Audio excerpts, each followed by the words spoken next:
नमस्कार, बहुत स्वागत आप सभी का। आप देख रहे हैं हकीकत क्या है। मैं हूं सौरभ शर्मा। हिंदुस्तान के नेता विपक्ष राहुल गांधी फंस गए हैं। एक ऐसा मजाक करके फंस गए हैं जिसकी चर्चा उनके ननिहाल इटली में भी हो रही है। राहुल के स्टेज से इटली की प्रधानमंत्री का नाम लिया गया। भारत के प्रधानमंत्री का मजाक उड़ाते उड़ाते राहुल गांधी के मंच से इटली की महिला प्राइम मिनिस्टर के बारे में हल्की बात कही गई। इशारों में ही एक खराब कमेंट कर दिया गया और राहुल गांधी ने उसको रोका नहीं। राहुल गांधी ने उल्टे यह कह दिया कि मैं अभी तक वहां पहुंचा नहीं हूं। अब यह बात पॉलिटिक्स तक लिमिटेड नहीं है, अब यह बात डिप्लोमेटिक सर्कल्स में आ गई है। अभी अभी भारत के विदेश मंत्रालय ने रिएक्ट किया है और कहा है कि भारत और इटली के बीच रिश्ते मजबूत हैं और डिप्लोमेटिक प्रैक्टिस में यह जरूरी है कि भारत इटली के साथ अपने संबंध मजबूत करे और रिस्पेक्टफुल रहे। राहुल गांधी आजकल वीडियो बनाने में एक्सपर्ट बनते जा रहे हैं। क्या राहुल गांधी के स्टैंड अप वीडियोस की स्क्रिप्ट पहले से तय होती है? क्या इनका मकसद कोई बहुत बड़ी पॉलिटिकल स्टेटमेंट देने से ज्यादा बस रील बनाना होता है? क्या राहुल गांधी जानबूझकर यह करते हैं? और क्या जंतर मंतर के बाद राहुल गांधी के दिमाग में कुछ और ही चलने लगा है? सत्ता के प्रति अति आतुर कांग्रेस कांग्रेस कांग्रेस एन केन प्रकारेण सत्ता मिले, देश की कीमत पर सत्ता मिले, उन लोगों के कृत्य आज भी वही है। ये लोग अव्यवस्था और अराजकता फैलाते हैं। क्या राहुल गांधी और उनकी पार्टी किसी भी कीमत पर दिल्ली की सत्ता पाना चाहती है? क्या नरेंद्र मोदी के दुश्मन एन केन प्रकारेण प्रधानमंत्री को अपने रास्ते से हटाना चाहते हैं? और क्या इसके लिए मोदी के विरोधी देश में अराजकता और व्यवस्था फैलाना चाहते हैं? सबका नंबर आएगा। कांग्रेस के इस पोस्ट का मतलब क्या है? लिख कर ले लो, सोने नहीं देंगे। इस पोस्ट में कांग्रेस क्या कहना चाह रही है?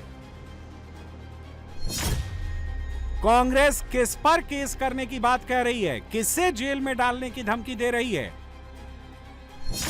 मोदी शाह घबरा गए हैं। कांग्रेस ऐसे ऐसे पोस्टर्स क्यों वायरल करा रही है? कांग्रेस अपने सोशल मीडिया हैंडल्स पर रिमूव अमित शाह, अनइंस्टॉल अमित शाह वाला बैनर पोस्टर क्यों चिपका रही है? पिटीशन कैंपेन क्यों चला रही है? राहुल और उनकी पार्टी की social media team Amit Shah के टर्मिनेशन वाले फर्जी पोस्टर के बहाने मोदी को क्यों टारगेट कर रही है? पोस्टरबाजी, डायलॉगबाजी तो बहाना है। दरअसल राहुल को किसी भी कीमत पर मोदी की कुर्सी को हथियाना है और इसके लिए अपने पूरे इकोसिस्टम से हर 2 लाइन में मोदी शाह कहानी में लाना है। मोदी प्रधानमंत्री, मोदी मोदी मोदी प्रधानमंत्री, प्रधानमंत्री प्रधानमंत्री। He is sleepless, he is worried, the worried man. देश अब बेसब्र हो चुका है इस सरकार से। राहुल जो कह रहे हैं, राहुल की पार्टी जो कर रही है, जैसा नैरेटिव बनाने की कोशिश कर रही है, वो एक बड़े गेम का हिस्सा है। 19 दिन तक मॉनसून सत्र को हाईजैक करके रखना, संसद के बाहर कभी सड़क पर, कभी कॉन्स्टिट्यूशनल क्लब में नरेंद्र मोदी पर पर्सनल अटैक करना और अब सोशल मीडिया के जरिए मोदी की इमेज को टारगेट करना, ये सारे तार एक दूसरे से जुड़े हुए हैं।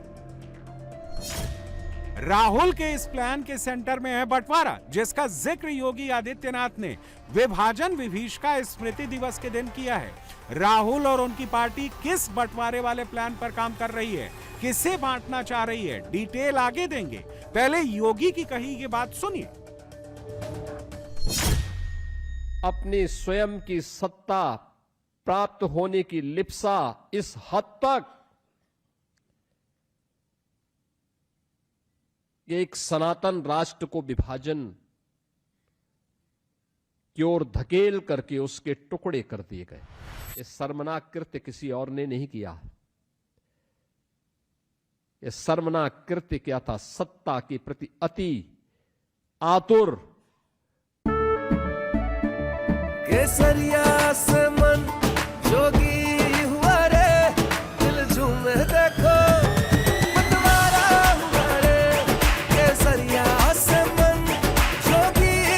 हर पल मनाओ केसरी त्योहार। विमल, बोलो जुबान केसरी।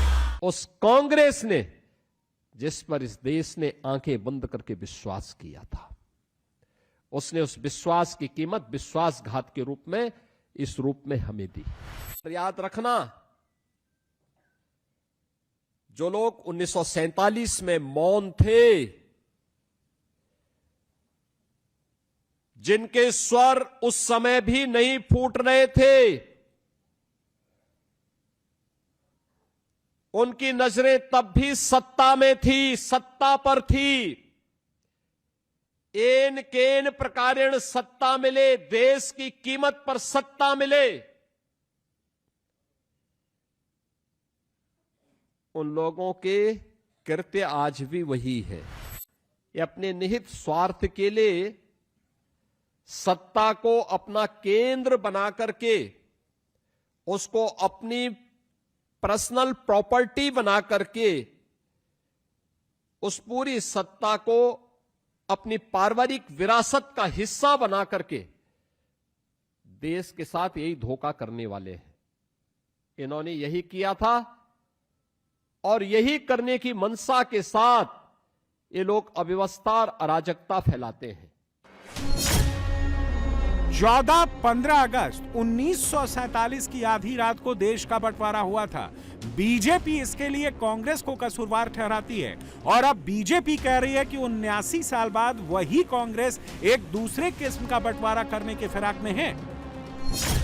कांग्रेस अपने इस प्लान के तहत नरेंद्र मोदी की इमेज को टारगेट करके, मोदी को कमजोर साबित करके लोगों की सोच बदलना चाह रही है। मोदी के प्रति लोगों की सकारात्मक सोच को नकारात्मक सोच में तब्दील कर बंटवारा करना चाह रही है, खासकर युवा वर्ग के बीच। कांग्रेस की पिछले 26 दिनों की टाइमलाइन चेक कर लीजिए, उसके सोशल मीडिया हैंडल्स को खंगाल लीजिए। मोदी पर पर्सनल अटैक्स की इंटेंसिटी लगातार बढ़ती जा रही है। राहुल गांधी का नरेंद्र मोदी की विदेश नीति पर जोरदार हमला बोलना, ग्लोबल लीडर्स को मोदी के गले मिलने का मजाक उड़ाना, यह कोई संयोग नहीं है। यह राहुल गांधी का एक बड़ा प्रयोग है, जिसके तहत राहुल मोदी की मजबूत नेता वाली छवि को, मोदी की स्टेट्समैन वाली छवि को धीरे धीरे कमजोर करना चाहते हैं। ये राहुल का 2029 वाला लॉन्ग टर्म प्लान है, जिसकी मदद से राहुल प्रधानमंत्री नरेंद्र मोदी को इनकॉम्पिटेंट, डिस्कनेक्टेड और वल्नरेबल दिखाना चाहते हैं। प्रधानमंत्री श्री नरेंद्र मोदी जी एवं भारत की विदेश नीति के प्रति जो टिप्पणी की है, वो अत्यंत निम्न स्तरीय और निंदाजनक तो है ही, मुझे व्यक्तिगत रूप से बहुत ही पीड़ा देने वाली भी है। क्योंकि अपने लंबे राजनीतिक जीवन में मैंने किसी भी नेता प्रतिपक्ष को, चाहे वो सुषमा जी व अरुण जेटली जी रहे हों, अथवा अटल जी और अडवाणी जी रहे हों, अथवा अटल जी की सरकार में डॉक्टर मनमोहन सिंह जी और सोनिया गांधी जी रही हों, ऐसा अशोभनीय आचरण यह कल्पना से परे था। और ऐसा आचरण भारत में स्वस्थ लोकतंत्र के लिए मैं मानता हूं कि एक गंभीर खतरे का संकेत है। राहुल गांधी जी के मन में प्रधानमंत्री जी के प्रति चाहे जितनी भी कुंठा भरी हो, परंतु ऐसी अभद्र टिप्पणी यह सर्वथा अस्वीकार्य है। मैं कह सकता हूं कि आज इस आचरण से राहुल गांधी ने न सिर्फ प्रधानमंत्री नरेंद्र मोदी जी का अपमान किया है, भारत की अंतर्राष्ट्रीय प्रतिष्ठा का अपमान किया है, लोकतंत्र और नेता प्रतिपक्ष के पद की गरिमा को तार तार कर दिया है। मैं तो कल्पना भी नहीं कर सकता कि जिसके नाम के आगे गांधी शब्द लगा हो, वह ऐसा शर्मनाक बयान भी कभी दे सकता है।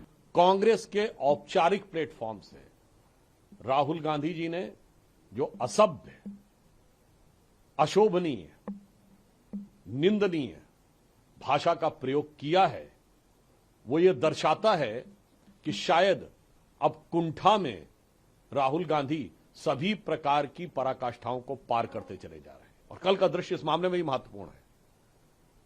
ये दो लोग गले मिल रहे थे भारत की विदेश नीति के ऊपर अत्यंत अशोभनीय टिप्पणी करने के बाद। एक वो संदीप दीक्षित, जिन्होंने ये बोला था कि भारत का सेना अध्यक्ष सड़क छाप गुंडा है, और दूसरे वो राहुल गांधी, जिन्होंने जेएनयू में जाके भारत तेरे टुकड़े होंगे इंशाअल्लाह कहने वाले लोगों का समर्थन किया था।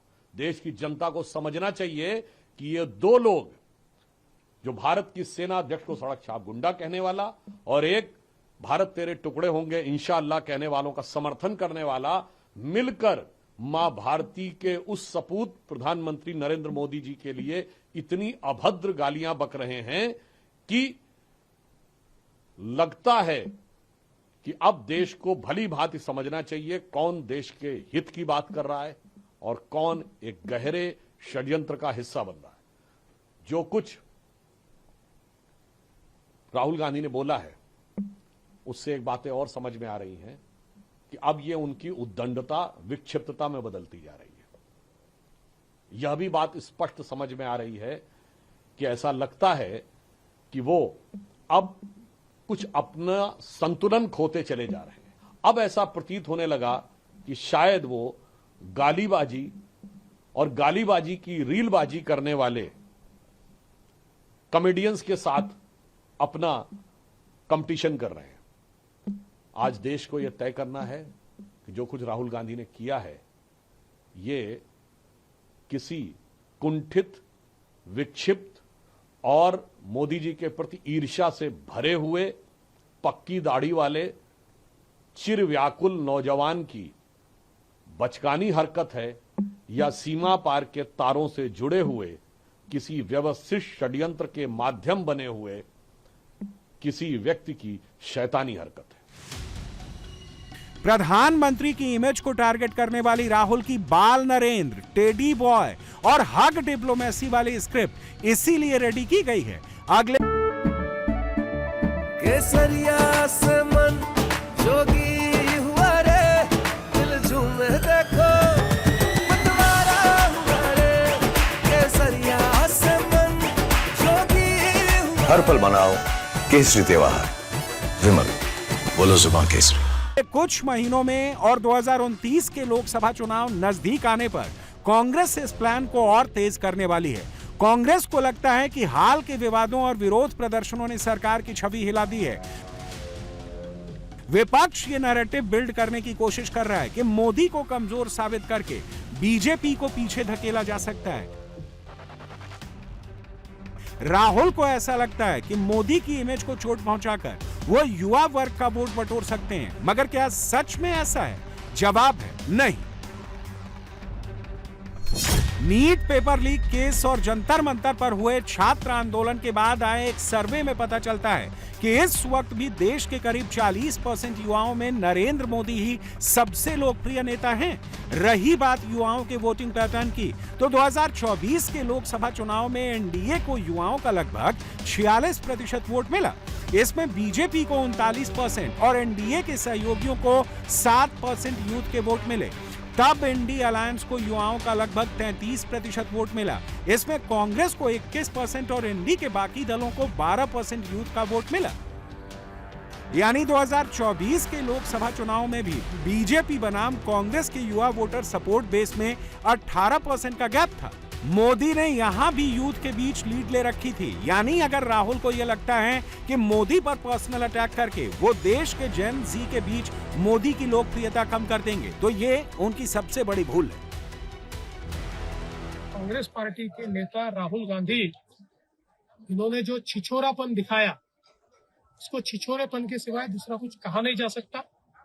ऐसा छिछोरा नेता इससे पहले भारत ने कभी देखा नहीं। गली का नेता भी ऐसा छिछोरापन नहीं करता। चाटुकारों ने न देश की संस्कृति का ज्ञान है, न राहुल गांधी जी को देश की संस्कृति का ज्ञान है, न संस्कारों का इनको भान है, न देश के प्रधानमंत्री पद की जो गरिमा है उसका एहसास है। ये लोग केवल और केवल हमारे अमर्यादित बयानबाजी करना जानते हैं। जब व्यक्ति के पास नीति भी नहीं बचती है, नियत भी नहीं बचती है और मुद्दों का अकाल पड़ जाता है, तो वो इसी तरह की गाली गलौज और अभद्रता पर उतर जाता है भाइयों बहनों। और जब हार स्पष्ट दिखाई देने लगती है तो उसकी बौखलाहट बाहर आने लगती है।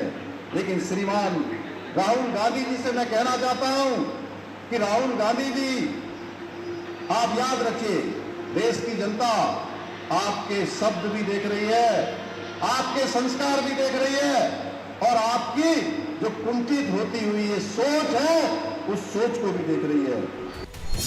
2014 में बीजेपी को 34% जेन जी का वोट मिला, 2019 में 41% और 2024 में 39% जेन जी वोटर्स ने मोदी के नाम पर वोट दिया। जेन जी का मोदी के नाम पर वोट करने की एक बड़ी वजह प्रधानमंत्री की व्यक्तिगत छवि और मजबूत नेतृत्व है। इसके अलावा राष्ट्रवाद, हिंदू पहचान और दुनिया भर के देशों में मजबूत होती छवि भी जेन जी को मोदी की लीडरशिप के प्रति आकर्षित करता है। 2029 तक जेन जी वोटिंग एज में बहुत बड़ी संख्या में होंगे, करीब 36 करोड़ के आसपास होंगे, जो 2029 का सबसे बड़ा स्विंग वोट बन सकता है। ये बात राहुल गांधी भी जानते हैं, तभी उनकी पार्टी दिन रात सुबह शाम मोदी के खिलाफ पोस्टरबाजी कर रही है, अनाप शनाप लिख रही है। छी कल जो हरकत एलओपी ने किया राहुल गांधी ने, वो शायद सड़क छाप से ज्यादा नहीं था, और ये फ्रस्ट्रेशन में है। ये तो जिसके गले पड़ेंगे वो तो बाप बाप कर गया पूरा देश। जब लोकसभा में किस आए थे ऐसे जोकर की तरह, अब तो लगता है राहुल गांधी को एक नाटक मंडली खोल लेनी चाहिए। मानसिक दृष्टि से उनका मानसिकता ये हो गया है, वो मानसिक रूप से बीमार है, फ्रस्ट्रेशन में है। अब इनको एक नाटक मंडली कल जो कर रहे थे, जिसको इतना भी ज्ञान नहीं कि किसी देश के प्राइम मिनिस्टर को इस ढंग से, वो भी महिला, अरे छोड़ दो प्राइम मिनिस्टर, तुम ननिहाल है तुम्हारा कि नहीं है, उसका भी तो लिहाज करते। लिहाज करे क्या, संस्कार ही नहीं है तो लिहाज क्या करे। कांग्रेस का 26 दिनों से अमित शाह पर अटैक करना सिर्फ एक बहाना है। नरेंद्र मोदी ही असली निशाना है। योगी ने आज देश के युवाओं को, खासकर जेन जी को, इस इकोसिस्टम से सावधान रहने को कहा है। विपक्ष के बहकावे में आकर बंटने को नहीं, एकजुट रहने को कहा है, क्योंकि अगर बंट गए तो फिर कट गए। योगी का मैसेज लाउड एंड क्लियर है। आपस में हमारा ये विभाजन, यह उन तत्वों को जो भारत को कमजोर करना चाहते हैं, उनको मजबूती प्रदान करता है। हमारा आपसी विभाजन जो आज बहकाने का प्रयास कर रहे हैं ना युवा पीढ़ी को, उनको बताइए ये बहकाने वाले लोग वही हैं जिनके पूर्वजों ने ये त्रासदी भी ला करके खड़ी की थी देश के सामने। ये वही लोग हैं। राहुल गांधी का कॉन्स्टिट्यूशनल क्लब में संदीप दीक्षित को गले लगाकर मोदी की विदेश नीति पर सवाल उठाना और फिर संदीप दीक्षित का इटली की प्रधानमंत्री और नरेंद्र मोदी को लेकर आपत्तिजनक टिप्पणी करना, यह ना तो कोई स्लिप ऑफ टंग था और ना ही एक दिन ट्रेंड कराने वाली स्क्रिप्ट थी। क्योंकि राहुल ने जो कल किया, कांग्रेस आज भी उसी का रिपीट टेलीकास्ट कर रही है। मोदी की हक डिप्लोमेसी का मजाक उड़ाकर प्रधानमंत्री की इमेज को टारगेट कर रही है। लेकिन ऐसा करके राहुल फंस गए, क्योंकि हक डिप्लोमेसी तो इंदिरा गांधी भी कर चुकी हैं, राजीव गांधी भी कर। केसरिया से मन जोगी हुआ रे, दिल झूमे देखो मतवारा हुआ रे। केसरिया से मन जोगी हुआ। हर पल मनाओ केसरी त्योहार, विमल बोलो जुबान केसरी। कर चुके हैं, मनमोहन सिंह भी कर चुके हैं। रही बात राहुल गांधी की, जो मोदी की हक डिप्लोमेसी को भारत की विदेश नीति का फेल्योर बता रहे हैं, उन्हीं राहुल ने यूपीए की सरकार के समय सीआईआई के एक कार्यक्रम में स्टेज पर खड़े होकर हाथ में माइक पकड़कर बताया था कि भारत कैसे अपनी ताकत दूसरे देश को गले लगाकर दिखाता है। आज राहुल को खुद अपनी कही ये बात गौर से सुन लेनी चाहिए। So Chinese Prime Minister Secretary came up to me in one of these talks and she says to me, she says, tell me, Mr. Gandhi, why is it that everyone worries about China and nobody worries about India? So I said, well, why don't you tell me? And she says, you know, Mr. Gandhi, because China is more powerful than India. I said, that's interesting. I said, show me your hand. Sorry, I'm going to have to do this. I said, show me your hand. I said, you see, this is how China applies power. When I apply power like this, he feels it. He understands it. And he says, hey, you're holding my hand. You're pressing me down. Now, this is how India applies power. Hold this. Very true. Very true. यानी जो राहुल गांधी नरेंद्र मोदी की हक diplomacy का मजाक उड़ा रहे हैं, वो खुद भी यूपीए के टाइम में इसी हक डिप्लोमेसी की वकालत कर चुके हैं। इसी से समझ में आता है कि राहुल और उनकी पार्टी इस वक्त जो कुछ भी कर रही है वो शुद्ध रूप से मोदी की इमेज को टारगेट करने वाला है। कई बार मुझे कहते हुए तकलीफ होती है, सचमुच में लोकतंत्र की धज्जियां उड़ा रहे हैं, संविधान को कलंकित करने का पाप कर रहे हैं।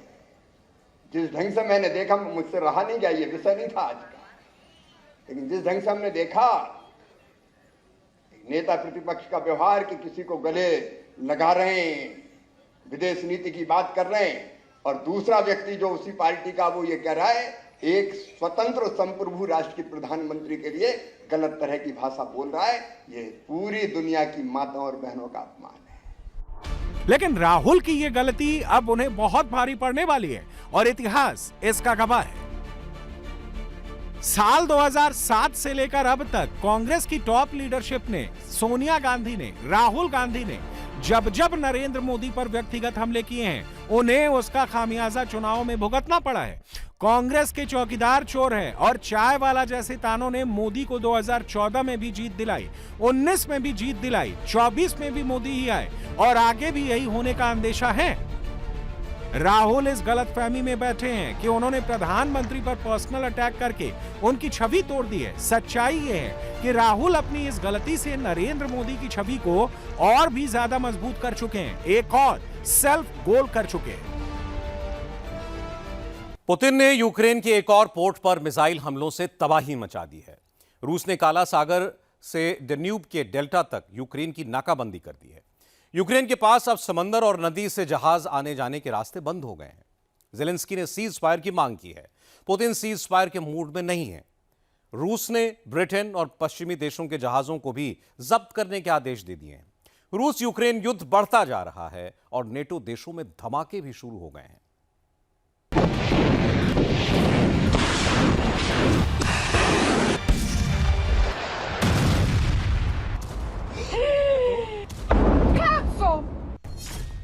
ज़ेलेंस्की ने सीज फायर मांगा, पुतिन ने बारूद गिराया।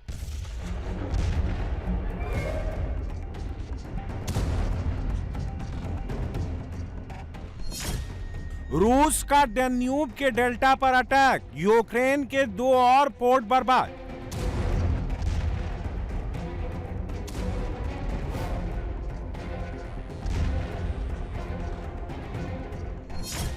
ज़ेलेंस्की का गोला बारूद खत्म, अब तीर कमान से लड़ेंगे युद्ध।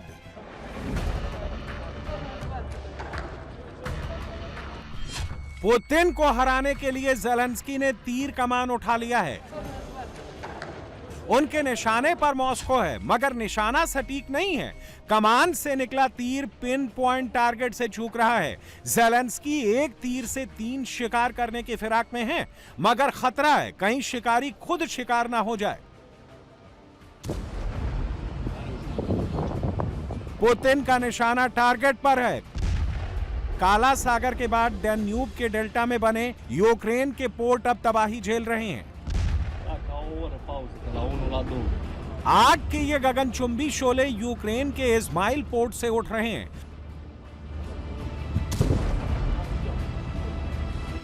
रूस ने बीती रात यूक्रेन के इस्माइल पोर्ट पर ड्रोन और मिसाइल से हमला कर दिया। पोर्ट और उससे सटे रेलवे स्टेशन को भारी नुकसान पहुंचाया। पोर्ट के बड़े हिस्से में आग लगाई। रिपोर्ट के मुताबिक कल नोवरोसिस्क पोर्ट पर हमले का बदला पुतिन ने लिया है। मगर बात इतनी छोटी नहीं है। हमला सिर्फ बदला नहीं है, पुतिन का इसके पीछे प्लान बहुत बड़ा है। ज़ेलेंस्की के पास काला सागर से कनेक्शन के लिए सिर्फ ओडेसा पोर्ट बचा था। रूस ने उसका ब्लॉकेड ऐसा कर दिया है कि यूक्रेन ओडेसा से ना कुछ बाहर भेज सकता है और ना अंदर मंगा सकता है। ओडेसा की घेराबंदी के बाद ज़ेलेंस्की के पास 2 लाइफलाइन बची है, एक इस्माइल पोर्ट और दूसरा रेनी पोर्ट। ये दोनों पोर्ट 2850 किलोमीटर लंबी डेन्यूब नदी के डेल्टा पर बसे हैं। रोमानिया और मोल्दोवा के रास्ते यूक्रेन को यूरोप तक कनेक्टिविटी देते हैं।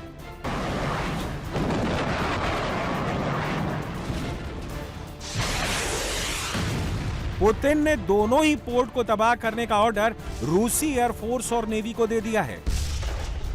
रूस यहां ज्यादातर तड़के स्वार्म ड्रोन अटैक करता है। जेट इंजन से लैस सैकड़ों गेरान 4 ड्रोन एक साथ दागता है। रूस कभी कभी रात के अंधेरे में बैलिस्टिक मिसाइलों से हमले करता है। यूक्रेन के पास अब रूस की बैलिस्टिक मिसाइलों को रोकने के साधन नहीं बचे। इसी वजह से इस्माइल पोर्ट धू कर जल रहा है। यूक्रेन इस्माइल पोर्ट और रेनी पोर्ट के जरिए गेहूं और दूसरे अनाज यूरोप भेजता है। यूरोप से मिलिट्री कार्गो, ड्रोन पोर्ट और कई तरह के केमिकल मंगाता है। उन्हें स्टोर करने के लिए दोनों पोर्ट में बड़े बड़े वेयर हाउस हैं। फिर यूरोप से मिली युद्ध मशीनरी को ट्रेन में लादकर फ्रंट पर पहुंचाया जाता है, जहां रूस यूक्रेन के सैनिक आमने सामने की जंग लड़ रहे हैं। रूस अब उन ट्रेनों को टारगेट कर रहा है जो बंदरगाहों से सामान लेकर यूक्रेन में अलग अलग जगहों पर पहुंचाती हैं। रूस ने बीती रात 2 ट्रेनों पर हमले किए। ट्रेन के कोच और इंजन में आग लग गई। दोनों ट्रेनों के ड्राइवर रूसी हमले में मारे गए। रूस ने ओडेसा पोर्ट ब्लॉक कर दिया। इस्माइल पोर्ट ड्रोन अटैक कर जला दिया। रेनी पोर्ट को मिसाइल अटैक कर डैमेज कर दिया। पोर्ट से आने जाने वाली ट्रेनों और वहां बने रेल स्टेशनों पर हमले कर दिए। पुतिन ऐसा करके वैश्विक खाद्य आपूर्ति पर उसी तरह दबाव बना रहे हैं जिस तरह ईरान ने हॉर्मुज बंद कर वैश्विक ऊर्जा संकट पैदा कर दिया था। पुतिन कुछ दिनों में काला सागर और डेन्यूब के डेल्टा दोनों तरफ से यूक्रेन को लैंडलॉक कर देंगे। तब ज़ेलेंस्की के पास क्या विकल्प बचेंगे? ज़ेलेंस्की ने इस डर को भांप लिया है। काला सागर, अजोव सागर और डेन्यूब के डेल्टा में सीज फायर की पेशकश की है। ज़ेलेंस्की 40 दिन का सीज फायर पुतिन से मांग रहे हैं। इस दौरान दोनों पक्ष सिविलियन जहाजों पर हमले नहीं करेंगे, अनाज ढोने वाले जहाजों और नौकाओं को निशाना नहीं बनाएंगे। रूसी ब्लॉकेड से यूक्रेन में किसान परेशान हैं। उनका गेहूं अगर यूरोपीय देशों में नहीं गया तो खराब हो जाएगा। यूक्रेन के किसान भारी कर्जे में डूब जाएंगे। किसानों का गुस्सा ज़ेलेंस्की को भी झेलना पड़ सकता है।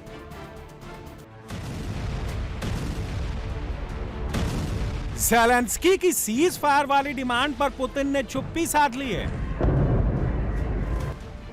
मॉस्को अब कीव को और ज्यादा मौके देना नहीं चाहता। पुतिन को डर है कि अगर ज़ेलेंस्की को उन्होंने इस बार सीज फायर दे दिया तो यूरोप से फिर हथियारों की खेप यूक्रेन पहुंचनी शुरू हो जाएंगी।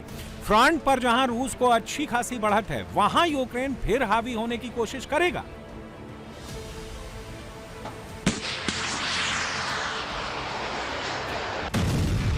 रूस ने काला सागर में दुश्मन के सी ड्रोन को चुन चुन कर मारना शुरू कर दिया है। यूक्रेन की अटैक बोट को पानी के अंदर ही तबाह करना शुरू कर दिया है।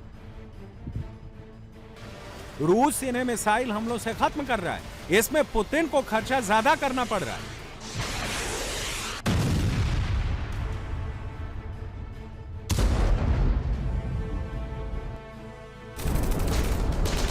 काला सागर में अगर ब्लॉकेड हट भी जाता है तब भी ज़ेलेंस्की के लिए हथियारों की सप्लाई मिलना पहले जैसा आसान नहीं होगा।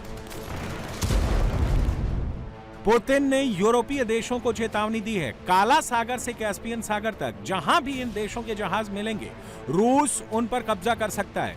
पुतिन पश्चिमी देशों के उस फैसले से नाराज हैं जिसमें रूस की शैडो फ्लीट को जब्त करने का फैसला ईयू और यूके ने लिया है। पुतिन की नाराजगी के बाद रूसी नेवी ने कहा है कि वो काला सागर में ब्रिटिश जहाजों को जब्त करने के लिए तैयार है।